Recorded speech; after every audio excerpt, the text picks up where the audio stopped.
क्या प्रधानमंत्री और मुख्यमंत्री गिरफ्तार हो सकते हैं?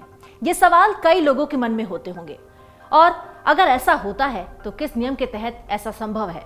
साथ ही ये भी जानेंगे कि क्या क्रिमिनल मामलों में इन नियमों के साथ गिरफ्तारी हो सकती है। दिल्ली के कथित शराब घोटाले की जांच की आंच अब सीएम अरविंद केजरीवाल तक पहुंच चुकी है। रविवार को सीबीआई ने सीएम अरविंद केजरीवाल से 9.5 घंटे तक पूछताछ की और अब इसके बाद उन पर गिरफ्तारी की तलवार लटक रही है। आपको बता दें कि इससे पहले दिल्ली के पूर्व डिप्टी सीएम मनीष सिसोदिया गिरफ्तार हो चुके हैं। ऐसे में ये जानना जरूरी है कि क्या पीएम और सीएम को सीधा अरेस्ट किया जा सकता है।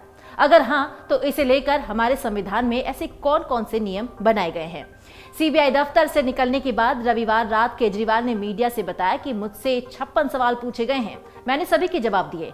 जैसा कि पहले भी कह चुके हैं, हमारे पास छिपाने के लिए कुछ भी नहीं है। ये पूरा शराब घोटाला फर्जी और घटिया राजनीति से प्रेरित है। हम मर जाएंगे लेकिन ईमानदारी से समझौता नहीं करेंगे। रविवार को जिस समय सीबीआई दफ्तर में सीएम केजरीवाल से पूछताछ चल रही थी, तब आम आदमी पार्टी ने आशंका जताई थी कि उन्हें गिरफ्तार भी किया जा सकता है।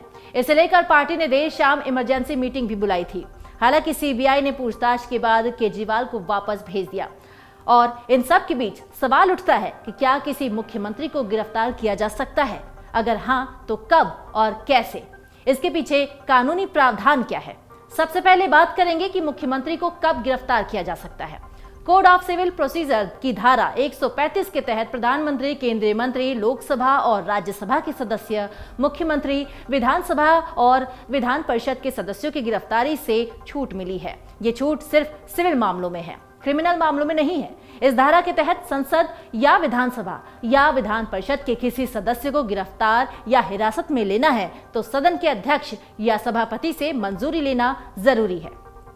धारा ये भी कहती है कि सत्र से 40 दिन पहले, उस दौरान और उसके 40 दिन बाद तक ना तो किसी सदस्य को गिरफ्तार किया जा सकता है और ना ही हिरासत में लिया जा सकता है। इतना ही नहीं, संसद परिसर या विधानसभा परिसर या विधान परिषद के परिसर के अंदर से भी किसी सदस्य को गिरफ्तार या हिरासत में नहीं लिया जा सकता, क्योंकि अध्यक्ष या सभापति का आदेश चलता है।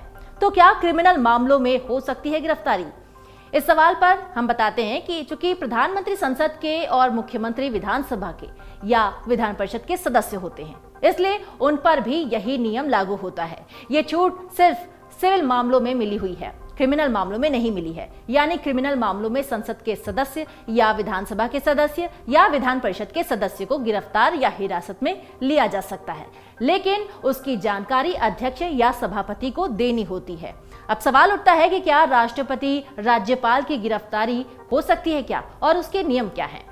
संविधान के अनुच्छेद 361 के तहत राष्ट्रपति और राज्यपाल को छूट दी गई है। इसके तहत राष्ट्रपति या किसी राज्यपाल को पद पर रहते हुए गिरफ्तार या हिरासत में नहीं लिया जा सकता। कोई अदालत उनके खिलाफ कोई आदेश भी जारी नहीं कर सकती।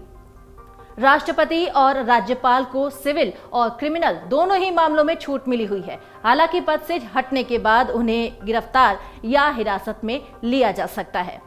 दरअसल ये सारे सवाल इसलिए उठ रहे हैं क्योंकि दिल्ली की सरकार ने 17 नवंबर 2021 को नई शराब नीति यानी एक्साइज पॉलिसी 2021-22 लागू की थी। नई नीति के तहत शराब के कारोबार से सरकार बाहर आ गई और सब निजी हाथों में चला गया। आपको बता दें कि 8 जुलाई 2022 को दिल्ली के मुख्य सचिव नरेश कुमार ने एलजी सक्सेना को रिपोर्ट सौंपी। रिपोर्ट में सिसोदिया पर आरोप लगा कि उन्होंने गलत मकसद के साथ नई शराब नीति तैयार की।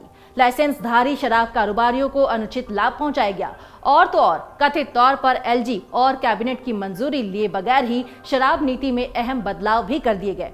मुख्य सचिव की रिपोर्ट के आधार पर एलजी ने सीबीआई जांच की सिफारिश की।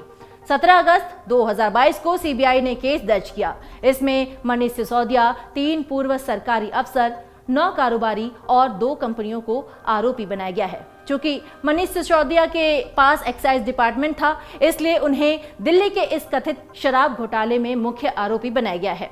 कई बार पूछताछ के बाद सीबीआई ने 26 फरवरी को सिसोदिया को गिरफ्तार भी कर लिया। सीबीआई ने आरोप लगाया है कि आबकारी मंत्री होने के नाते सिसोदिया ने मनमाने और एक तरफा फैसले लिए हैं, जिससे खजाने को भारी नुकसान पहुंचा है और शराब कारोबारियों को फायदा पहुंचा है। मुख्य सचिव ने अपनी रिपोर्ट में आरोप लगाया कि कोविड का बहाना बनाकर मनमाने तरीके से 144 करोड़ 36 लाख रुपए की लाइसेंस फीस माफ कर दी गई। आरोप लगा कि एयरपोर्ट जोन में लाइसेंस धारियों को 30 करोड़ वापस कर दिए गए, जबकि ये रकम जब्त की जानी थी क्योंकि एयरपोर्ट अथॉरिटी ने दुकान खोलने की अनुमति नहीं दी थी। इतना ही नहीं, एक्साइज डिपार्टमेंट ने बिना किसी मंजूरी के विदेशी शराब की कीमतें तय करने का फॉर्मूला संशोधित किया और बियर पर 50 रुपए प्रति केन की एक्साइज ड्यूटी भी हटा दी। आरोप यही खत्म नहीं हुए। सिसोदिया पर यह भी आरोप लगा कि उन्होंने बिना किसी मंजूरी के एक्साइज ड्यूटी को 2 बार 1 अप्रैल से 31 मई और 1 जून से 31 जुलाई तक बढ़ा दिया था। मन से उजाला कर चले, मन से उजाला कर चले, एक अमर उजाला कर चले।